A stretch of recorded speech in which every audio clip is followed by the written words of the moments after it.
Assalamualaikum warahmatullahi wabarakatuh. Salam sejahtera untuk kita semua. Yang saya hormati dosen pembimbing Bapak Lulu Kusiantoro dan yang saya hormati para dosen penguji.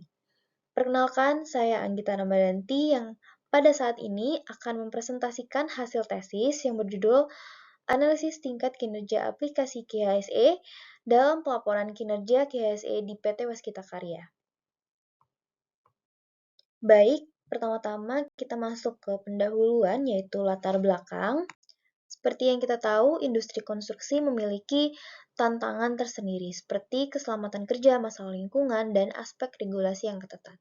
Dikutip dari BPJS tahun 2003, terdapat tren yang mengkhawatirkan dengan adanya peningkatan sebesar 13,26% dari angka kecelakaan kerja di Indonesia dibandingkan tahun sebelumnya. Menanggapi hal ini, PT Waskita Karya telah mengintegrasikan prinsip SMK 3 ke seluruh aspek bisnisnya. Dan PT Waskita Karya sudah memastikan bahwa proyek-proyek yang dikelola mematuhi regulasi dan standar keselamatan yang berlaku. Kemudian untuk divisi KHSE sendiri ini merupakan bagian yang penting dari Waskita Karya yang bertanggung jawab untuk memastikan bahwa semua aspek SMK 3 berjalan dengan baik. Untuk saat ini mengelola proyek di PT Waskita Karya yang berlokasi cukup jauh merupakan sebuah tantangan untuk meningkatkan efisiensi dalam proses bisnis. Dan salah satu cara untuk mencapai efisiensi tersebut yaitu dengan memanfaatkan teknologi IT, yaitu dengan digitalisasi proses pelaporan berbasis website. Dan inisiatif dari PT Waskita Karya sendiri yaitu menggunakan sistem pelaporan pada aplikasi yang memungkinkan pengumpulan data dan informasi yang berkaitan dengan aspek QHSE. Kemudian untuk rumusan masalah, pada awal tahun 2021, PT Waskita Karya sendiri sudah melakukan survei untuk mengevaluasi penggunaan aplikasi di perusahaan, termasuk aplikasi KHSE. Nah, survei tersebut mengungkapkan ada 27 dari 74 responden yang merasa tidak puas dengan kinerja aplikasi KHSE. Maka dari itu perlu dilakukan analisis kinerja dan mengidentifikasi usulan perbaikan menggunakan metode Importance Performance Analysis dengan standar karakteristik ISO 25010 tahun 2011.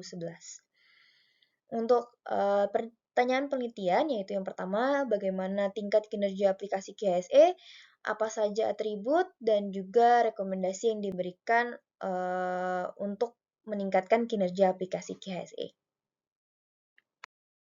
Tujuan penelitian yaitu untuk menganalisis tingkat kinerja aplikasi KHSE, kemudian mengidentifikasi variabel yang perlu ditingkatkan, dan juga untuk memberikan usulan perbaikan aplikasi KHSE. Kemudian untuk manfaat penelitian, penelitian ini tentunya menerapkan ilmu yang diperoleh dari proses pembelajaran, sehingga dapat menambah wawasan, kemudian dan diharapkan dapat memberikan informasi yang cukup bagi perusahaan sehingga nantinya dapat digunakan sebagai bahan pertimbangan dalam mengembangkan aplikasi. Kemudian untuk lingkup penelitian difokuskan pada pemakaian aplikasi KHSE yang digunakan di seluruh proyek PT Waskita Karya. Kemudian masuk ke tinjauan pustaka. Yang pertama yaitu standar ISO 25010 yang dikenal memiliki semua karakteristik yang diperlukan untuk memilih kualitas sistem perangkat lunak dan dianggap sebagai rujukan utama yang sangat bermanfaat dalam proses penilaian dan pengembangan perangkat lunak. Di sini terdapat 8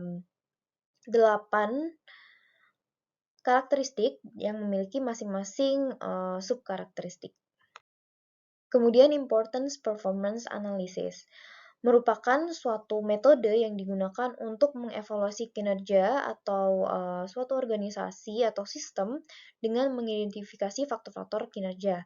Nah, dalam metode IPA ini digunakan 4 kuadran yang menggambarkan perbandingan antara tingkat kepentingan dengan kualitas yang benar-benar dirasakan oleh pengguna. Baik, dilanjutkan metode penelitian. Untuk desain penelitian dimulai dari melakukan identifikasi permasalahan, kemudian studi literatur, kemudian wawancara, dan penyusunan kuesioner, selanjutnya penyebaran kuesioner, dan selanjutnya adalah uji validitas dan reliabilitas. Jika data tidak valid dan handal, dilakukan penghapusan variabel, dan jika data valid dan handal, bisa dilanjutkan ke pengelolaan data menggunakan SPSS. Selanjutnya yaitu analisis data dan pembahasan, kemudian dilanjutkan kesimpulan dan saran, kemudian selesai. Untuk metode pengumpulan data dari lokasi penelitian, yaitu di kantor pusat PT Waskita Karya Persero Tbk, untuk populasi yaitu sebanyak 48 responden. Dan untuk teknik pengumpulan data di sini ada dua, yaitu data primer dari melakukan wawancara kepada pihak-pihak terkait, dan juga data sekunder yang merupakan dokumen internal milik perusahaan. Untuk instrumen penelitian, yang pertama instrumen wawancara, yang dilaksanakan dengan pemilik aplikasi KHSE dan 2 orang lainnya yang terlibat dalam penggunaan aplikasi KHSE tersebut. Kemudian untuk instrumen kuesioner, hasil yang diperoleh dari kuesioner ini akan berupa angka penilaian untuk setiap variabel yang mencerminkan tingkat kinerja dan juga tingkat kepentingan. Kemudian untuk metode analisis data, yang pertama analisis deskriptif kualitatif, terimplementasi melalui tahap wawancara dengan narasumber. Hasil wawancara menghasilkan butir-butir variabel pernyataan yang memiliki relevansi dengan penggunaan aplikasi KSE. Kemudian untuk instrumen kuantitatif, terjadi pada tahap uji validitas, reliabilitas, importance performance analysis, dan juga importance performance matrix.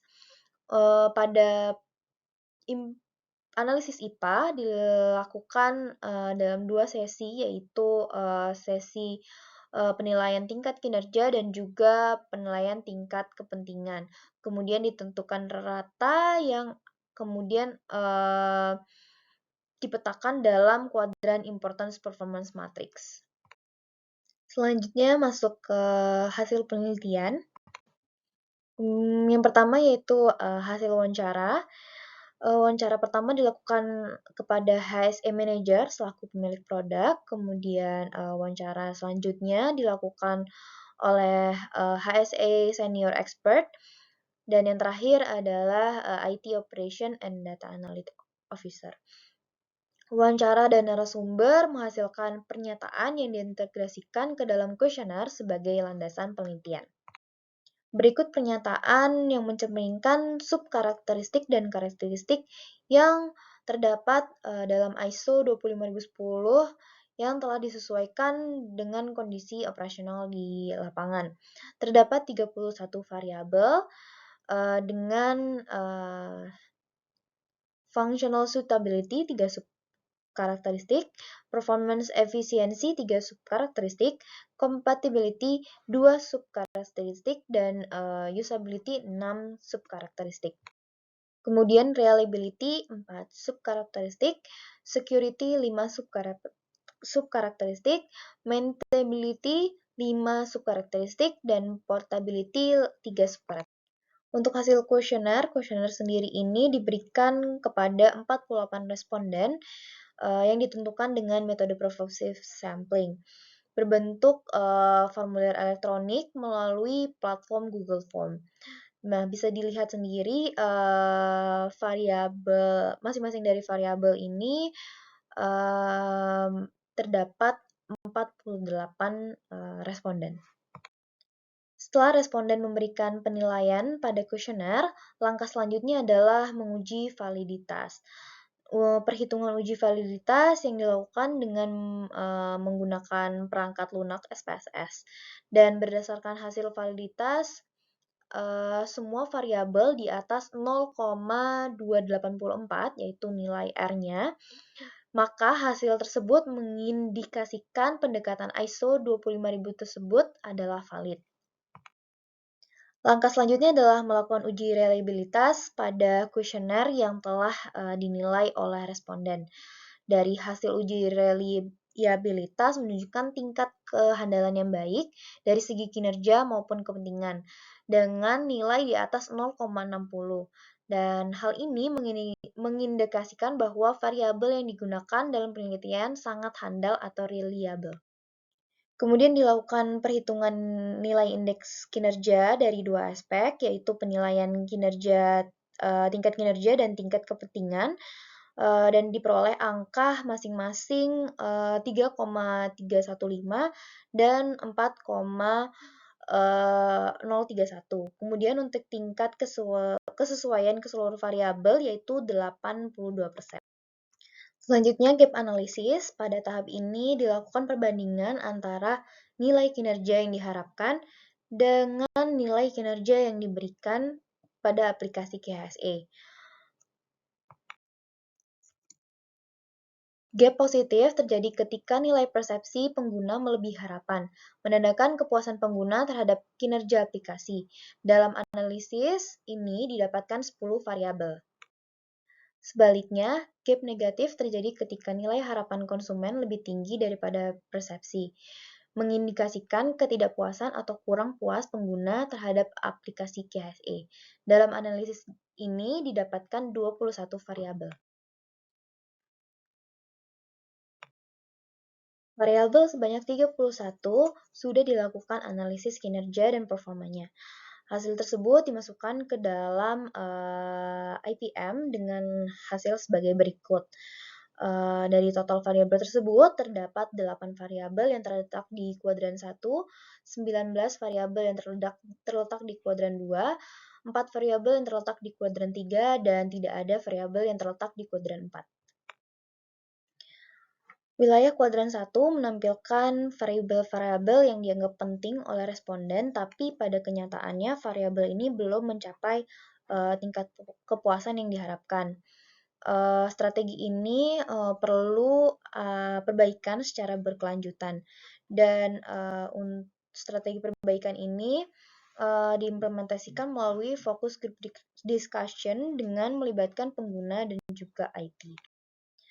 Berikut untuk identifikasi masalah dari masing-masing variabel dan juga usulan perbaikan yang sudah didiskusikan melalui focus group discussion dengan pengguna dan juga IT. Kemudian untuk di kuadran 2, ini mencakup variabel-variabel yang dianggap penting oleh responden dan variabelnya ini sudah dianggap sesuai dengan harapannya, sehingga tingkat kepuasannya relatif tinggi. Terdapat 19 variabel yang terletak di kuadran 2. Untuk di kuadran 3, wilayah kuadran ini mencakup variabel-variabel yang dianggap kurang penting oleh responden dan kenyataannya kinerjanya juga tidak terlalu istimewa. Menurut pengguna, variabel yang ada di kuadran 3 ini tidak perlu dimasukkan sebagai fitur tambahan pada aplikasi KHSE. Kemudian untuk di kuadran 4, kuadran 4 ini memang belum menampung variabel-variabel yang dianggap melebihi ekspektasi dari pengguna. Kemudian masuk ke bab simpulan dan saran. Untuk kesimpulan, yang pertama, kinerja aplikasi KHSE saat ini masih belum sepenuhnya memenuhi tingkat kepuasan pengguna. Yang kedua, yaitu ada 8 variabel yang perlu ditingkatkan kinerjanya. Kemudian yang ketiga, untuk usulan perbaikan, untuk variabel 1, 8, 12, 21, dan 27, ini perlu dilakukan penambahan fitur atau modifikasi. Kemudian untuk variabel 2, yaitu melakukan penambahan informasi. Kemudian untuk variabel 6, yaitu mengajukan permohonan anggaran untuk tahun berikutnya. Dan untuk 17, yaitu melakukan pengajuan pengadaan untuk menjaga keberlangsungan akses aplikasi KHSE. Kemudian untuk saran, diharapkan kepada tim manajemen KHSE PT Waskita Karya dapat mempertimbangkan hasil penelitian ini, dan setelah melakukan perbaikan, diharapkan dapat melakukan asesmen kembali. Sekian presentasi hasil tesis saya. Wassalamualaikum warahmatullahi wabarakatuh.